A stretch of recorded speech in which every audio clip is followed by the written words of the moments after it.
오늘은 마취약 1탄으로 예일의 마취를 책임지고 계시는 우민규 원장님을 모셨습니다. 반갑습니다. 예일비누과 마취통증의학과 우민규 원장입니다.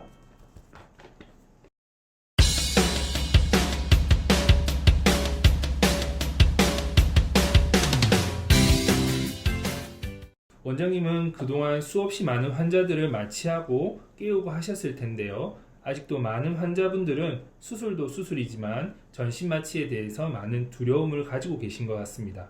그래서 오늘 원장님을 모시고 마취에 대한 궁금증을 풀어보는 시간을 가져보도록 하겠습니다. 네, 저는 예일비누과에서 20년 이상을 마취를 담당하고 있습니다. 제가 만난 많은 수술 환자분들도 수술 전에 가장 큰 고민이 수술 후에 너무 아프면 어떡할까, 마취가 잘 안 되면 어떡할까, 또는 마취에서 너무 일찍 깨면 어떡할까, 이런 고민들을 막연하게 가지고 계시는 경우를 많이 봤습니다. 그럼 이비인후과 수술의 대부분이 전신 마취하에서 이루어지는데 전신 마취란 어떤 것들을 말합니까? 네, 전신 마취에는 4가지 필수 요소가 있습니다. 환자의 의식이 소실되어야 되고요. 그 다음에 감각과 운동도 소실이 되고, 더불어 반사도 소실이 되어야 됩니다. 그래서 이 4가지 조건을 만족해야만 전신 마취라고 할 수 있는 것입니다. 즉, 환자가 수술 후에 자고 일어났다고 해서 모두 다 전신 마취는 아니라는 거죠.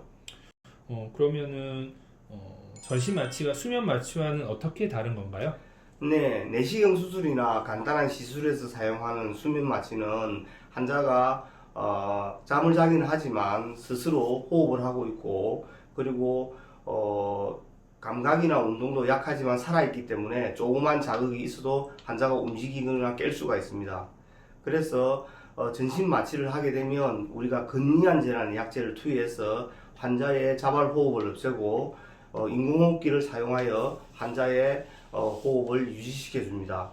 그 점이 전신 마취랑 수면 마취랑 차이가 있는 것입니다. 그런데 예를 들면 우리가 모관을 수술하는 경우에 환자의 이 구역질 반사가 살아있다면 수술 중에 구역질을 일으키거나 움직이거나 해서 수술을 할 수 없게 됩니다. 그래서 수면 마취보다는 전신 마취가 훨씬 더 수술하는 데서는 정확한 수술을 위해서는 필요한 요소가 되겠습니다.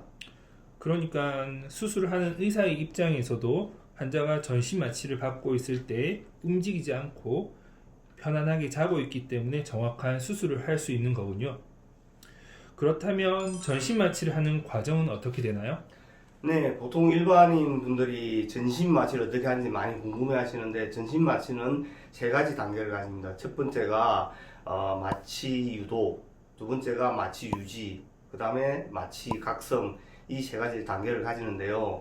먼저 마취 유도는 먼저 환자가 수술 준비가 다 이루어지고 나면 마취과 의사가 신경 안정제와 근이안제를 투여해서 환자를 마취 유도를 시킵니다. 그러면 환자가 마취 유도가 되고, 이 마취 유도가 된 환자의 기도를 통해서 인공호흡기를 삽입해서 흡입 마취제와 근이안제를 투여를 합니다. 그렇게 해서 수술이 진행되게 됩니다. 수술이 다 끝나고 나면 이 흡입 마취제 투여를 중단을 하고, 그 다음에 근이안제에 대한 해독제를 투여해서 환자가 다시 의식이 돌아오고 근육이 다시 이렇게 움직일 수 있게 만들어주는 마취 각성의 단계를 가집니다. 그리고 환자가 마취에서 각성이 되고 난 후에 병실로 이동을 하여 완전히 마취에서 회복될 때까지 간호사와 보호자의 간호하에서 환자를 지켜보게 됩니다. 그렇군요. 이 3단계를 무사히 마쳐야만 안전한 전신 마취가 이루어지는 것이군요. 이상으로 전신 마취의 정의와 과정에 대해서 알아보았습니다. 원장님 감사합니다. 네, 감사합니다.